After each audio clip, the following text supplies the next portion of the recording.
ان خوش نصیب لوگوں میں سے ہیں جن کو حضرت والد صاحب نور اللہ مرقدہ کے سامنے زانو تلمس طے کرنے کا اور ان کے زیر تربیت رہنے کا خوب موقع میسر ہوا۔ حضرت مولانا کا تعلق بھی والد صاحب نور اللہ مرقدہ سے ایک مطیع و لائق و فرمانبردار بیٹے کی طرح رہا، اور حضرت والد صاحب نور اللہ مرقدہ کا تعلق بھی حضرت مولانا کے ساتھ ایک شفیق باپ اور مربی و سرپرست کی طرح رہا۔ میں حضرت سے گزارش کروں گا کہ تشریف لائیں اور الجمیت کے خصوصی شمارے کے رسم اجرا کا اعلان کرنے سے پہلے اظہار خیال فرمائیں، اپنے تاثرات پیش فرمائیں۔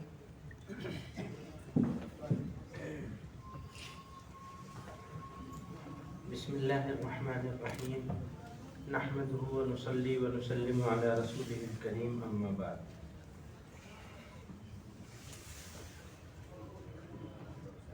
وقت بہت ہو چکا ہے اور جمعہ کا دن ہونے کی وجہ سے ہمیں متعین وقت پہ ختم کرنا ہی پڑے گا، اس کو آگے پروگرام کو نہیں لے جا سکتے۔ میں بہت چھوٹا سا تھا،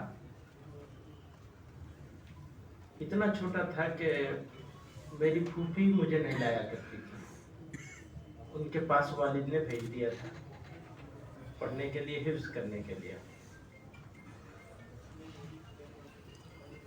تو ہم سب لوگوں کو یہ بیماری ہے کہ اکثر رات میں پیروں میں درد ہوتا ہے۔ اب رات میں ماں پیر دبا دے، ماں سے تو دور ہے۔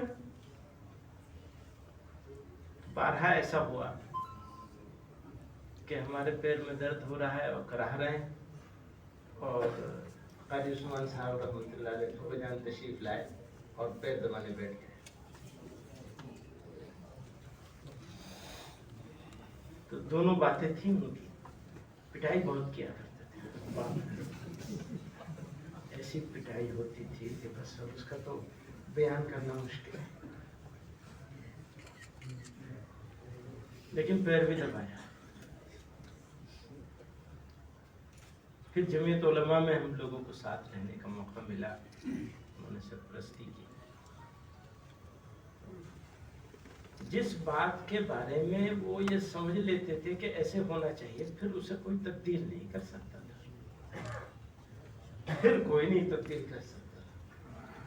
جو ایک مرتبہ فیصلہ کر لیا، فیصلہ کرنے سے پہلے آپ جو چاہے کر لیں، فیصلہ اگر کر لیا ہے پھر آپ سے تبدیل نہیں کر سکتے۔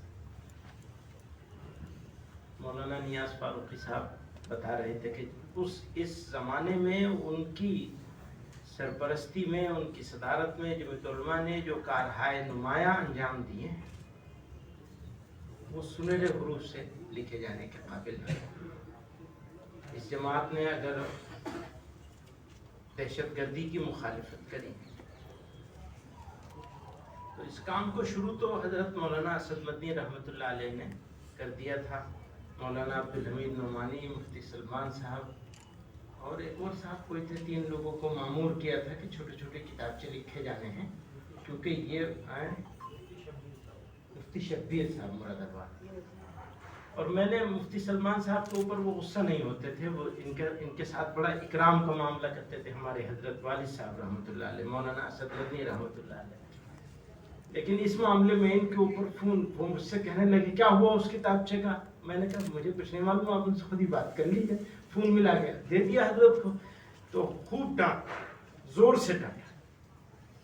اور مسئلہ یہی تھا کہ اگر دہشت گردی کی مخالفت نہیں کی جائے گی تو ہمیں دہشت گرد ثابت کرنے میں کامیاب ہو جائیں گے تمام دینی تحریکات کو۔ بہرحال بہت سارے واقعات، بہت ساری ایسی چیزیں ہیں جن کا ذکر کیا جا سکتا ہے اور کرنا ضروری ہے، لیکن یہاں ہمارے چچا جان موجود ہیں، اس مجلس کی رونق اور اس مجلس کے سرپرست اعلیٰ جو چاہے کہ لیں، ابھی ان کا خطاب ہونا ہے، ان سے سننا ہے ہم لوگوں کو۔ پھر حضرت مفتی ابوالقاسم صاحب نعمانی دعوت برکاتہم محترم دارالعلوم دیوبند، ان کا صدارتی خطاب ہونا ہے، اور اس سے پہلے اس کتاب کا رسم اجرا ہونا ہے۔ آخر میں اپنی بات ختم کرنے سے پہلے یہ بات کہہ دوں کہ وقت تو متعین ہے، لیکن آج بھی ایسا یقین کی حد تک ہے کہ آج ان کی زیادہ ضرورت تھی، اللہ تعالیٰ نے ان کی عمر پوری کر دی، پہلے سے زیادہ ضرورت موجودہ حالات جو ہیں ملک کے اور دنیا کے، اور دنیا کے حالات بھی، میں یہ بات کہا کرتا ہوں کہ ہندوستان میں تو ہم اقلیت میں ہیں، لیکن جہاں ہم اکثریت میں ہیں وہاں کے حالات بھی کچھ یہاں سے زیادہ اچھے نہیں ہیں۔ چیلنج الگ الگ طرح کے ہیں، ہمارے سامنے الگ طرح کے چیلنج ہیں، دوسروں کے سامنے الگ طرح کے چیلنج ہیں۔ تو ایسے وقت میں لوگ اٹھ رہے ہیں، اب جو اکابر ہمارے موجود ہیں، اللہ تعالی ہمیں ان سے رہنمائی لینے کی، ان کی قدر کرنے کی اور ان کی سرپرستی میں آگے کام کرنے کی، کام کو بڑھانے کی توفیق عطا فرمائے، اور ہمارے پھپھا جان رحمۃ اللہ علیہ کو کی قبر کو اللہ تعالی منور فرمائے، اور صاحبزادگان جو ہیں خصوصاً یہ